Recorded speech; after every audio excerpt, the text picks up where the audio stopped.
نبی کریم صلی اللہ علیہ وسلم کا ارشاد ہے، جو شخص کسی مسلمان کی پردہ پوشی کرتا ہے، اللہ جل شانہ دنیا اور آخرت میں اس کی پردہ پوشی فرماتے ہیں، اور اللہ تعالی بندہ کی مدد فرماتے ہیں جب تک کہ وہ اپنے بھائی کی مدد کرتا ہے۔ دوسری جگہ ارشاد ہے، نبی کریم صلی اللہ علیہ وسلم کا ارشاد ہے کہ جو شخص کسی مسلمان کی پردہ پوشی کرتا ہے، اللہ جل شانہ قیامت کے دن اس کی پردہ پوشی فرمائے گا۔ جو شخص کسی مسلمان کی پردہ دری کرتا ہے، اللہ جل شانہ اس کی پردہ دری فرماتا ہے، حتیٰ کہ گھر بیٹھے اس کو رسوا کر دیتا ہے۔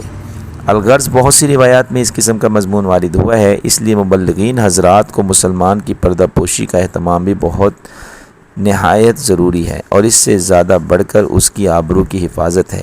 نبی کریم صلی اللہ علیہ وسلم کا ارشاد ہے کہ جو شخص ایسے وقت میں مسلمان کی مدد نہ کرے کہ اس کی آبرو ریزی ہو رہی ہو، تو اللہ جل شانہ اس کی مدد سے ایسے وقت میں اعراض فرماتے ہیں جب کہ وہ مدد کا محتاج ہو۔ ایک دوسری حدیث میں نبی کریم صلی اللہ علیہ وسلم کا ارشاد مبارک ہے کہ بدترین سود مسلمان کی آبرو ریزی ہے۔